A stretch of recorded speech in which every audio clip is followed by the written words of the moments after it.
Bien, el día de hoy, hermanos, como el tiempo apremia, vamos a entrar en materia y vamos a seguir nuevamente con nuestro estudio de la palabra de Dios. Estamos cubriendo la palabra de Dios y nos hemos propuesto, hermanos, cubrir en este año, para aquellos que nos están visitando, si usted continúa asistiendo, créame que se va a llevar usted una perspectiva general de lo que es la palabra de Dios. Y en este año queremos la primera mitad del año dedicarlo al Antiguo Testamento, la segunda al Nuevo Testamento.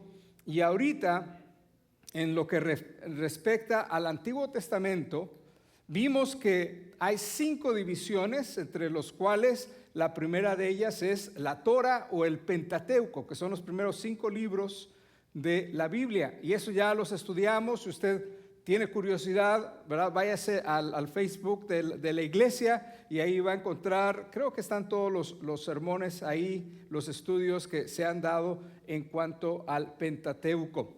Pero el día de hoy, hermanos, vamos a iniciar ahora con los libros históricos. Así es que ya estamos entrando a la segunda subdivisión, ¿verdad? O el segundo bloque de libros. Recuerde que la Biblia no es un solo libro.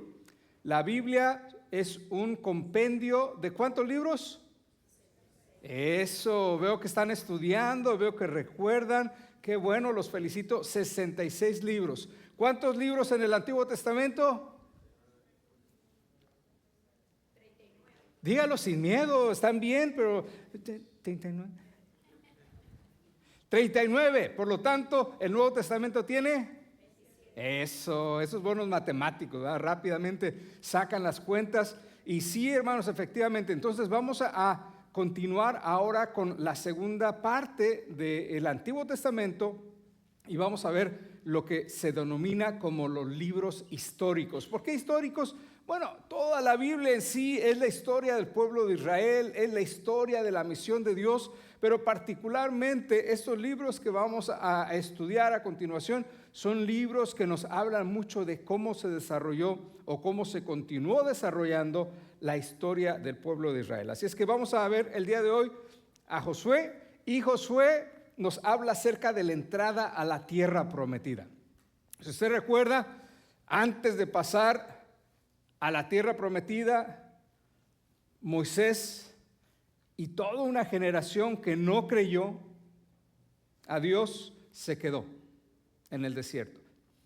Y entonces le correspondió a Josué, el sucesor de Moisés, el tener el privilegio de meter al pueblo a la tierra prometida. Esa tierra que Dios le había prometido desde hacía ya muchos años a Abraham y que por fin estaban ahí al pie, o más bien a la mera entrada de la tierra prometida. Ya 2,5 tribus habían hecho posesión de un territorio que estaba del otro lado del Jordán, pero vemos a las otras 9,5 tribus listas para entrar al resto de lo que es el territorio de lo que hoy conocemos como el país de Israel.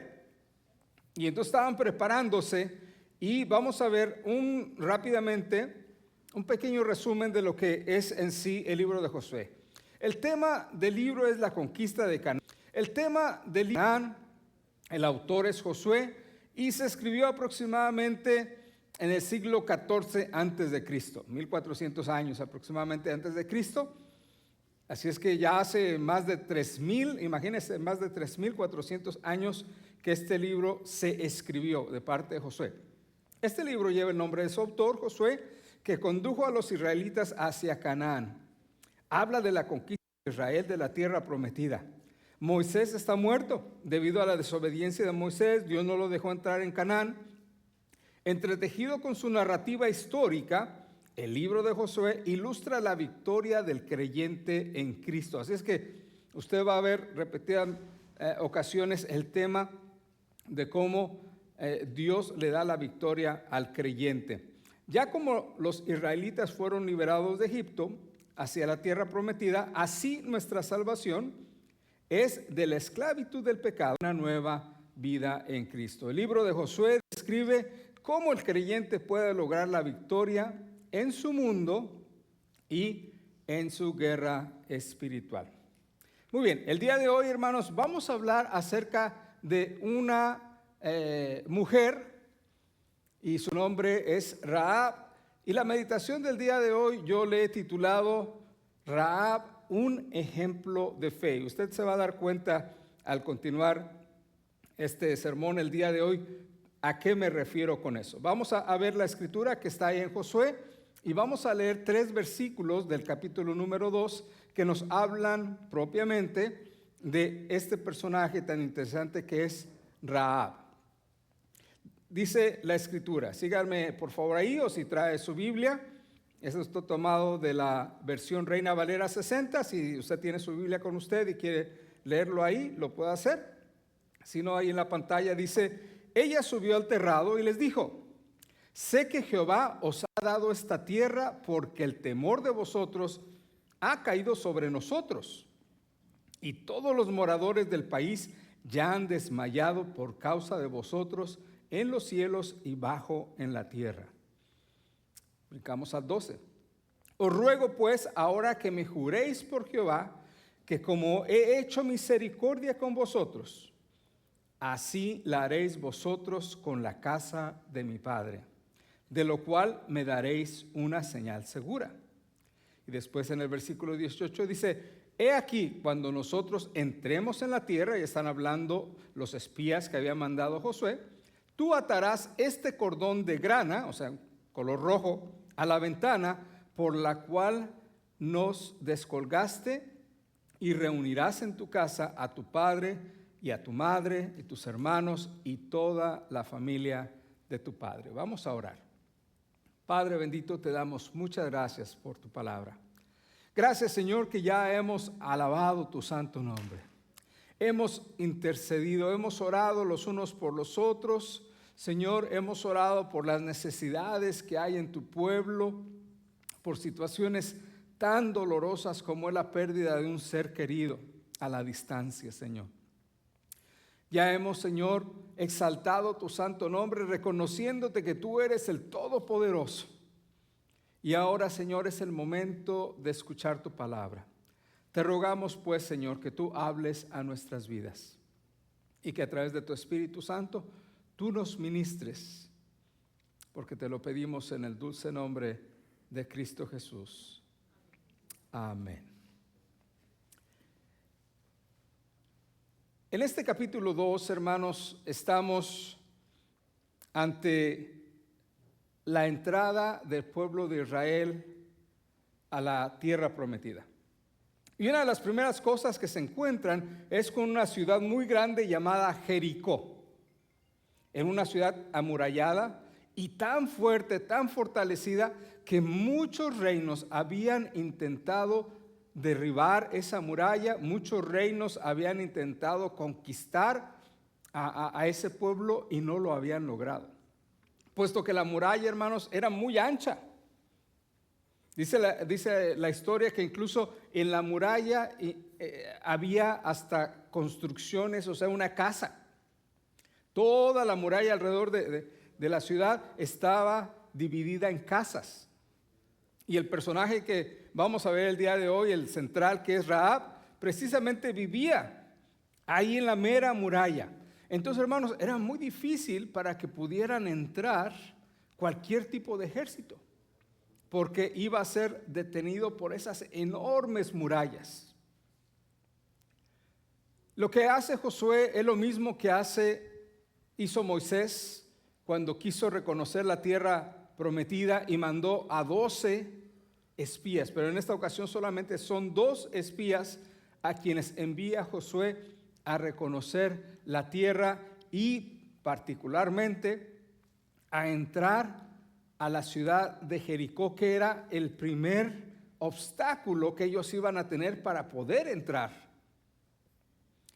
Y la historia ahí en ese capítulo 2 entonces nos habla de cómo Josué había enviado a estos 2 espías y ellos llegaron a la casa de Rahab. Rahab, hermanos, era una mujer muy conocida en el pueblo, en la ciudad, porque era una prostituta, era una ramera. Y de entrada, hermanos, eso nos deja pensando que acaso los dos espías no podían haber ido a otro tipo de casa, con otro tipo de personas. Lo que humanamente a veces rechazamos, hermanos, Dios lo está buscando. Porque, ¿sabes? Dice la palabra de Dios que Jesucristo declaró cuando le dijeron, oye, pero tú, que te consideras profeta o enviado de Dios, ¿pasas tiempo con pecadores? ¿Comes con republicanos? ¿Comes con aquellos que traicionan a la patria, ¿verdad? Aquellos recaudadores de impuestos que eran publicanos. Dice, ¿tú estás ahí con ellos? ¿Estás también con prostitutas? ¿Estás con gente de lo peor? Y Jesucristo le respondió, yo no he venido con los sanos, porque los sanos no necesitan al doctor, pero son las personas enfermas las que necesitan al doctor. Hermano, la vez pasada yo hablaba de que a veces creemos que necesitamos tener el 100% de nuestras vidas, tener buenas vidas para poder acercarnos a Dios, y eso es una mentira bien grande, eso es una mentira del diablo. Tú nunca vas a ser lo suficientemente bueno como para ganarte un lugar en el cielo. Eso métetelo en la cabeza, porque eso la Biblia nos lo habla una y otra vez. Dice Jesucristo, yo no he venido a buscar justos, sino a pecadores. Y Pablo decía, yo soy el primero. Y yo le digo a Pablo, ahí voy contigo, hermano. Yo también soy pecador. Pero he reconocido el sacrificio de Jesús y me he arrepentido y le doy gracias a Dios porque ahora me ha hecho hijo suyo. ¿Sabe?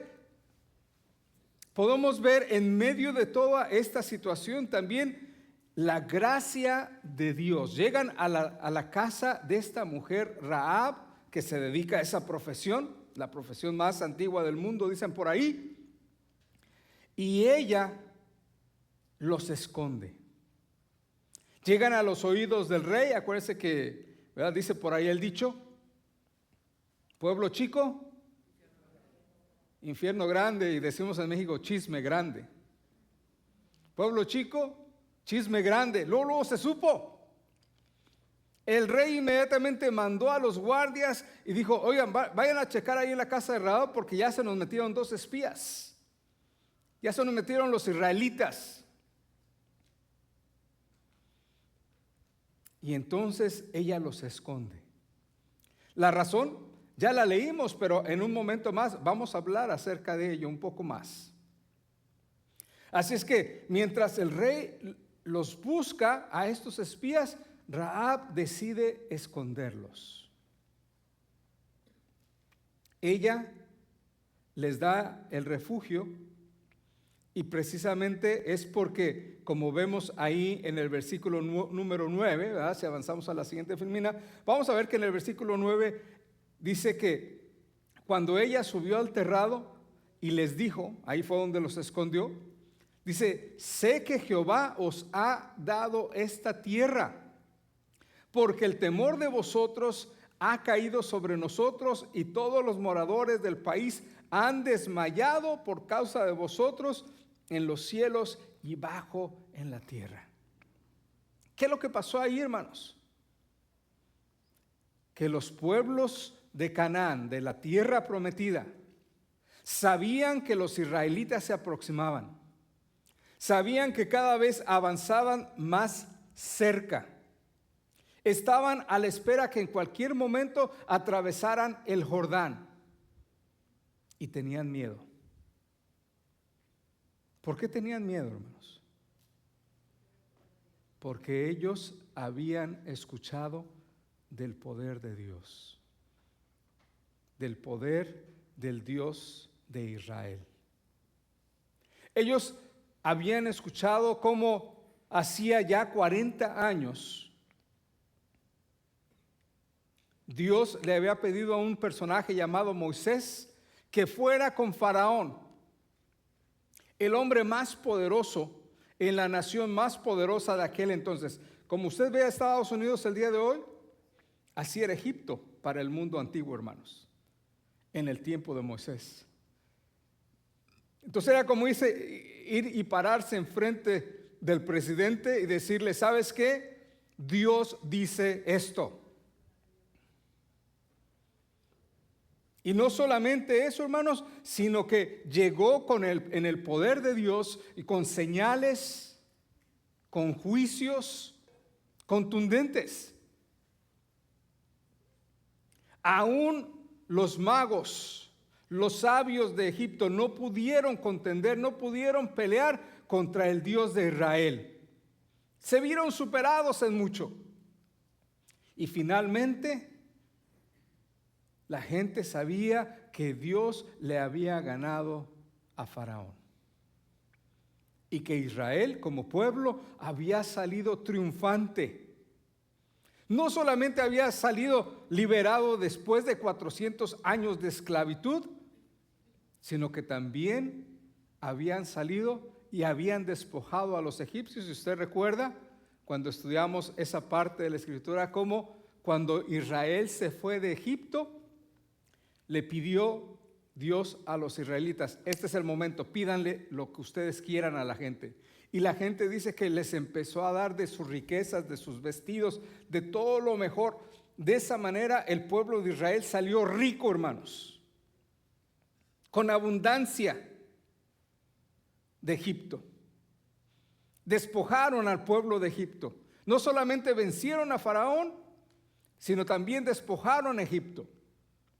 Y claro, las naciones también escucharon cómo Faraón se había arrepentido y había mandado a su ejército detrás de ellos. Y cuando ya estaban atravesando el Mar Rojo, el juicio de Dios permitió en primer lugar que pasara el pueblo de Israel en seco, y después terminó con los carruajes, con el ejército más poderoso del mundo de aquel entonces, con las aguas del Mar Rojo.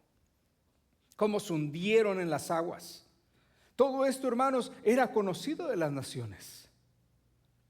Y recuerde usted que esa era parte del propósito de Dios, que Israel pudiera anunciar que no hay Dios como Jehová. Que Jehová es el Dios, no uno de tantos, sino el Dios verdadero. Hermanos, las naciones habían escuchado de eso. Habían escuchado cómo este Dios había sustentado por 40 años a esta grande multitud. De tal manera, hermanos, que tenían miedo. ¿Qué más, qué tanto más puede hacer este Dios si ellos deciden avanzar en contra de nosotros? La gente ya estaba hablando, Rahab escuchaba por todas partes lo que se estaba diciendo. Y ella misma da testimonio de eso. Y entonces, en su corazón empezó a haber un temor a Dios. ¿Sabes? Hoy en día mucha gente tiene temor. Dice, si yo me muero, yo sé que Dios me va a mandar al infierno. Si yo me muriera el día de hoy, yo sé que yo no tengo ninguna esperanza de ir al cielo porque no he sido lo suficientemente bueno. Así es que Dios me va a mandar al infierno.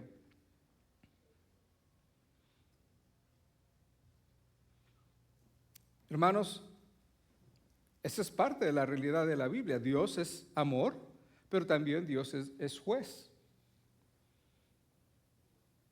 Y si nosotros no atendemos a la voz de Dios, no aceptamos el don que Dios ya nos ha dado, que es a su Hijo Jesucristo, el sacrificio de Cristo Jesús en la cruz, no nos queda más que una eternidad sin Dios. Y amigo, amiga que nos visitas, no es que querramos meterte miedo, simplemente estamos declarando la palabra de Dios. Hoy en día, hermanos, en muchas iglesias ya no se habla acerca del castigo, ya no se habla del infierno, porque no es un mensaje popular. ¿Qué preferirían? ¿Que les sobara la espalda y les dijera, todo está bien, sigue como quieras? A final de cuentas, Dios es amor. Dios va a tener misericordia de todo el mundo. No estaría yo, hermanos, siendo condenado el primero, y saben que la sangre de toda aquella persona que escuchara ese mensaje que salía de mi boca iba a caer sobre mí. Yo iba a ser el culpable de que esa gente no escuchara y no tuviera la oportunidad de aceptar a Cristo Jesús como su Salvador, de depositar su fe en el Señor. Y eso, hermanos, es una posición muy difícil para un predicador. Por eso, en primer lugar, tenemos que declarar la palabra de Dios. Y no podemos adornarla. Podemos hablar de las bondades, del amor de Dios, pero también tenemos que hablar del juicio. Y el pueblo ahí en Jericó, hermanos, conocían de esto. Rahab conocía acerca de esto. Y el temor de Dios entró a su vida. Pero no es suficiente con que tengas el temor de Dios en tu vida. Tú necesitas la gracia de Dios, el amor de Dios, el perdón de Dios. Entender que Él te ama de tal manera que dice su palabra que Él dio lo mejor a Cristo Jesús. Y Rahab, hermanos, podemos deducir que en ella el temor que sentía por el Dios de Israel la movió a esconder, a ayudar a esos espías. Gracias. Se me olvidó el agüita ya. Gracias. Ya me habían dado, hermanos, es mi culpa. El hermano siempre es muy bueno conmigo. Luego de las primeras cosas que me da cuando llego es mi agüita. Pero a mí se me olvidó. Gracias. Y entonces Rahab, sabiendo que el juicio venía sobre Jericó, porque el pueblo de Israel iba a conquistar a Jericó, no importaba la fama que tuviera Jericó, la fama del Dios de Israel era más grande. El poder del Dios de Israel era más grande. Y créame, ese pasaje de cómo conquista no lo vamos a cubrir el día de hoy, pero necesitamos todo un sermón para eso, hermanos. Así es que ni me voy a meter ahí. Bástenos saber con que ella sabe lo que va a suceder. Hay temor en su vida, pero también hay una esperanza. Y ella dice a los espías, fíjese literalmente lo que les dice ahí en ese versículo número 12. Os ruego pues ahora que juréis por Jehová, que como he hecho misericordia con vosotros, así la haréis vosotros con la casa de mi padre, de lo cual me daréis una señal segura. Muy Ella ambicioso, pedía porque es una mucho señal material, segura, hermanos. y por lo tanto se Les va pidió a a los hacer necesario que usted israelitas, tenga a esos una dos tarea, espías, un juramento y un escape. Porque ella sabía que el juicio de Dios iba a caer sobre el pueblo de Jericó. Y si ella había tenido temor en Dios, pero también ese temor la había llevado a tener fe.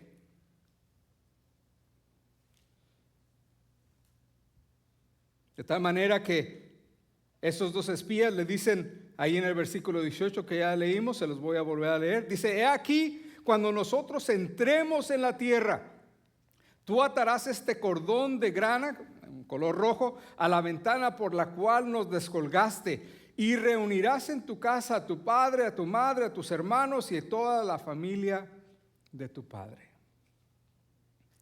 Es hermoso, hermano, las promesas que tenemos en la palabra de Dios. Cree en el Señor Jesucristo y serás salvo tú y tu casa.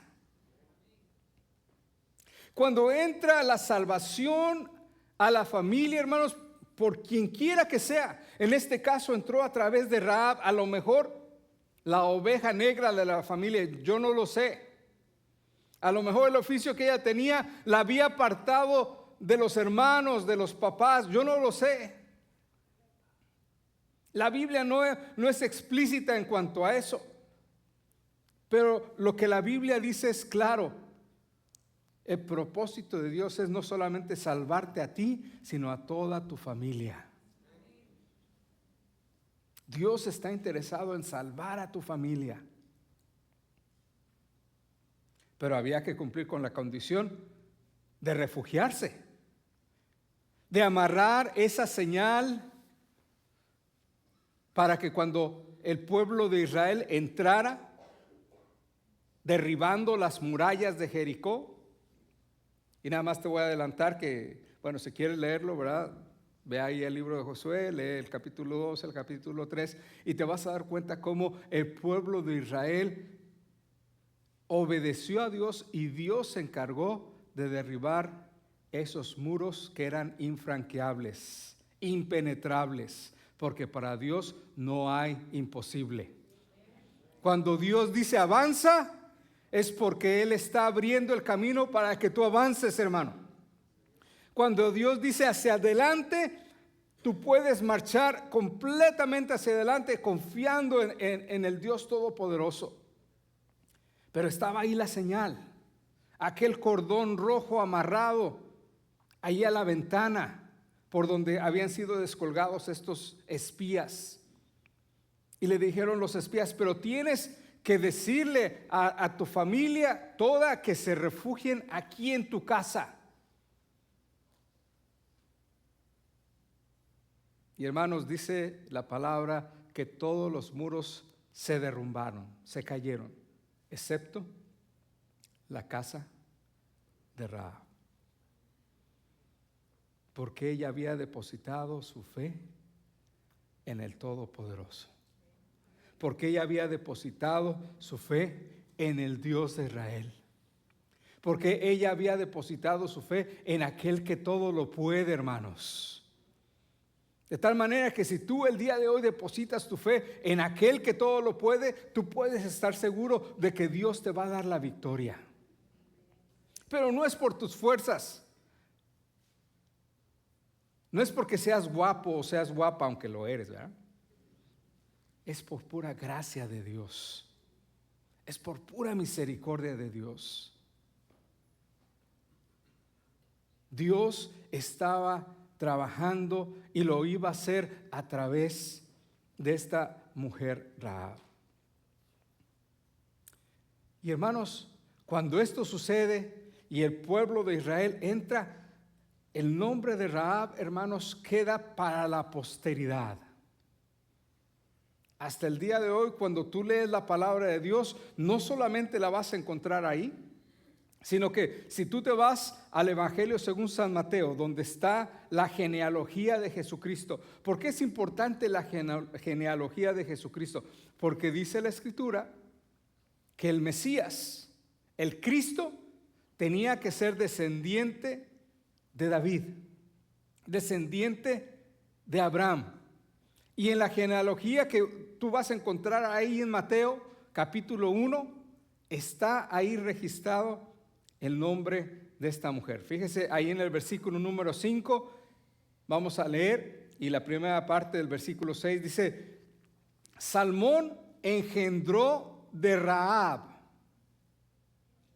O sea, ahí está Rahab.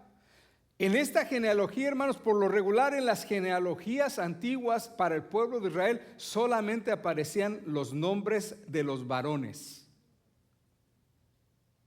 Pero en la genealogía de Jesucristo del Evangelio según San Mateo aparecen 3 mujeres. Y de esas 3 mujeres, 2 de ellas son extranjeras. Yo creo, hermanos, que esto nos habla mucho de que ciertamente Dios había elegido un pueblo, al pueblo de Israel, pero la salvación de Dios, la misericordia de Dios, la gracia de Dios no se limitaba a un pueblo. Estaba abierto para todo mundo, aún para los gentiles. Estaba abierto para los gentiles, aún los más pecadores. Y ahí tenemos a Rahab. Salmón engendró de Rahab a Boz. Y Boz engendró de Ruth, otra extranjera, que a lo mejor algún día tengamos oportunidad de hablar, de estudiar un poco más acerca de la vida de Ruth. A Obed, y Obed engendró a Isaí, Isaí engendró al rey David. Hermanos, Rahab, la ramera, es parte de la genealogía de Jesucristo. Porque ella no solamente aprendió del temor de Dios, sino que depositó su fe en la palabra que Dios le dio a través de esos espías, y que lo corroboró con los hechos de que solamente su casa fue la que quedó parada cuando los muros de Jericó cayeron al piso. ¿Cuántas promesas te ha dado Dios, hermanos? ¿Cuántas promesas has leído en la Escritura? Y cuando tú estás leyendo y cuando tú has escuchado la palabra, dices, eso es para mí, Dios lo tiene para mí. Entonces, sigue adelante. Confía en Dios como lo hizo Rahab. Y no solamente eso, hermanos, aún Rahab la hizo en la lista de los hombres, de los nombres, en la lista de nombres de los héroes de la fe.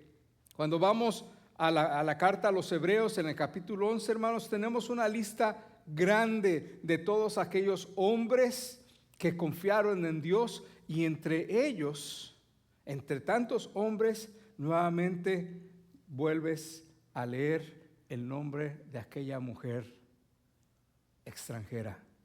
Versículo 30. Por la fe cayeron los muros de Jericó después de ser rodeados por 7 días. Por la fe la ramera Rahab no pereció con los desobedientes, por haber recibido a los espías en paz. Por la fe. Rahab era una mujer de fe. Confió en Dios. ¿En qué área de tu vida necesitas ejercitar tu fe? Esta semana en el discipulado precisamente veíamos el tema de la fe. Y veíamos que algunas ideas extrañas se habían infiltrado aún en la iglesia, y de pronto te dicen, usted tenga fe en su fe, o sea, ejercite su fe. No, la fe no se deposita en nuestra fe. Eso quiere decir que por más que creas, ¿en qué crees?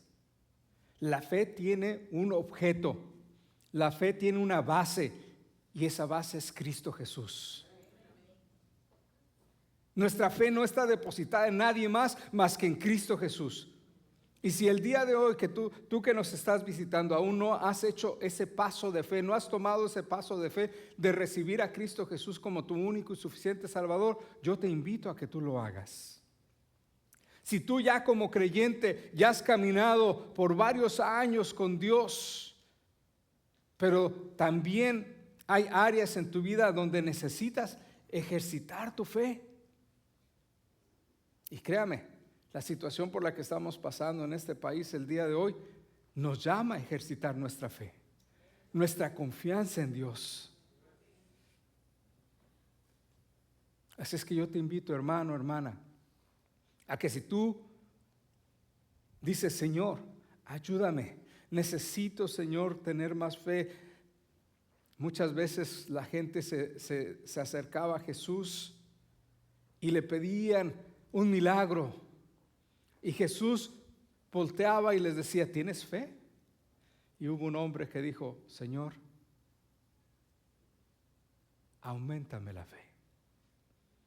A lo mejor el día de hoy estamos en esa posición donde tenemos fe, pero sentimos que no es suficiente. Tenemos fe, pero podemos acercarnos a Dios si es que estamos débiles en la fe, si estamos tambaleantes en la fe, y podemos decirle, Dios, auméntame la fe.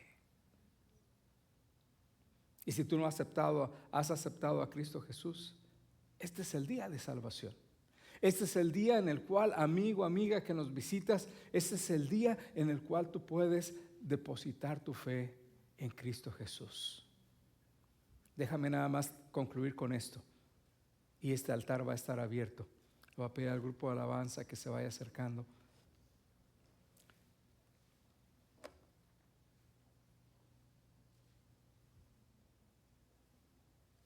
Cuando yo te hablo acerca de depositar tu fe en Cristo Jesús, significa que nosotros tenemos que creer. Porque dice la fe, dice la palabra de Dios, que sin fe es imposible agradar a Dios. Dios no te pide sacrificios, Dios no te pide buenas obras, porque sabes, lo mejor que tú y yo podemos hacer no es suficiente para ganar el cielo, no es suficiente para que nuestros pecados sean perdonados. Y Dios, al saber que tú nunca puedes ser, ni yo tampoco podemos ser lo suficientemente buenos, por eso envió a su Hijo Jesucristo. Porque Dios es un Dios de amor, pero también es un Dios de lógica e inteligente. Y Él sabía que ni tú ni yo la podíamos hacer para ir al cielo. Pero Él facilitó las cosas. Y sí, a lo mejor tú ya lo has escuchado. Sabes, yo también lo había escuchado por 16 años. Pero todo estaba acá, mira, arriba, en la mente, en la cabeza. Y un día, un joven me dijo: Enrique, estás a 2/4 de ser salvo. Estás a 2/4 de recibir a Cristo Jesús en tu corazón. Y le dije: ¿cómo es eso? Sí, mira, lo tienes aquí en la cabeza, 1 y 2/4. Necesitas bajarlo de tu cabeza a tu corazón. A lo mejor tú has pasado muchos años sabiendo la realidad del Evangelio, pero el día de hoy yo te invito a que tú lo tengas en tu corazón, a que tú abras tu corazón a Cristo Jesús y le digas: Señor, reconozco mis pecados, reconozco, Señor, que no soy bueno, que te necesito, y reconozco, Señor, que tú moriste en la cruz del Calvario para salvarme. Quiero abrir mi corazón a ti, Señor, me arrepiento y quiero invitarte a que entres a mi vida y me cambies, me transformes.